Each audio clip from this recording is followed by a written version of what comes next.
सिवान के डीएम अमित पांडे ने सुबह सुबह प्रखंड के कई विभागों का दौरा किया। इस दौरान अधिकारियों में हड़कंप मच गया। डीएम अमित कुमार पांडे ने कई विभागों का जायजा लिया, साथ ही कई दिशा निर्देश भी दिए गए। सरकारी अस्पताल का निरीक्षण किया, साथ ही महिलाओं ने डीएम अमित कुमार पांडे की गाड़ी को रोककर अपनी परेशानी को बताया। पांडेपुर पंचायत के वार्ड नंबर 3 में नल जल योजना को लेकर दो गुटों में जमकर मारपीट हुई थी, जिसमें तारकेश्वर भारती नाम के एक व्यक्ति घायल हो गए।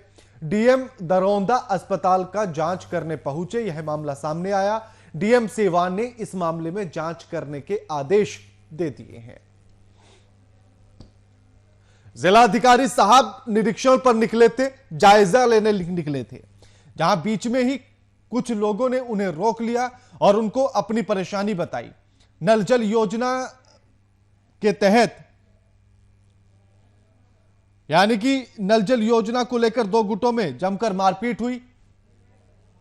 इस खबर पर हमारे साथ हमारे संवाददाता विजय हमारे साथ फोन लाइन पर जुड़ गए।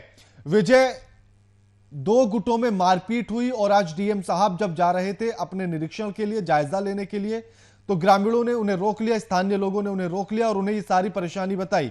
पूरी जानकारी क्या कुछ है? बिल्कुल, देखिए, जिस तरह से नल जल योजना में जिस तरह से लगातार धांधली की जो खबरें सामने आ रही है, उसी को लेकर एक मामला महाराजगंज थाना क्षेत्र का था, जहां पे नल जल को लेकर दो पक्षों में मारपीट हो गई।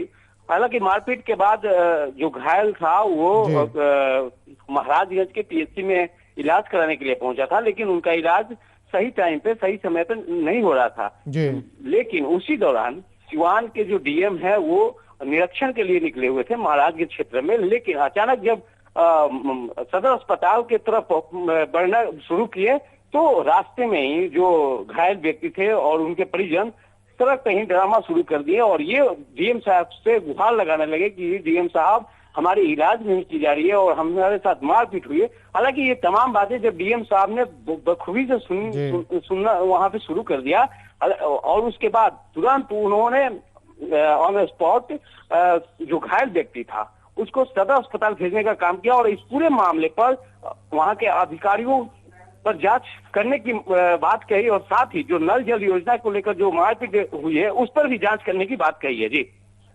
विजय, ये कितनी कहा जाए कि बड़ा दुख भरी बात यह है, या इस पर क्या कहा जाए कि कोई व्यक्ति घायल हो जाता है और अस्पतालों में उसको इलाज तक नहीं दिया जाता है, भर्ती नहीं किया जाता है।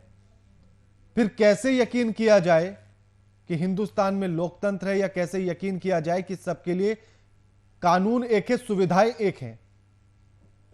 अगर इतने छोटे से काम के लिए विजय, अगर इतने एक इलाज तक के लिए अगर डीएम को आदेश देना पड़ता है तो ये शर्मनाक बात है।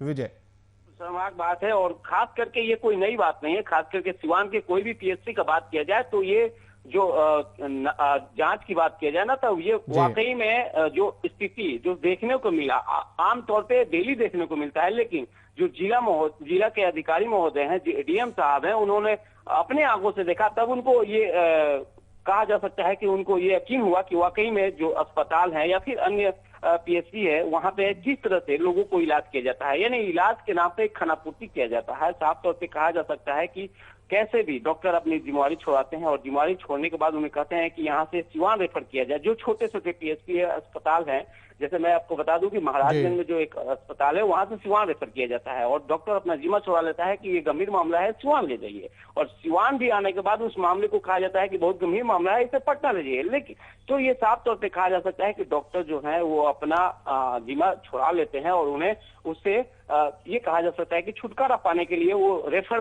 करते जाते हैं, भले ही रास्ते में ही क्यों ना मरीज जो है दम तोड़ दे या फिर उनके परिजन परेशान हो। इससे कोई मतलब नहीं होती है वहां के अधिकारियों को और डॉक्टरों को। बिल्कुल, शुक्रिया आपका विजय, हमारे साथ ये तमाम बातचीत करने के लिए।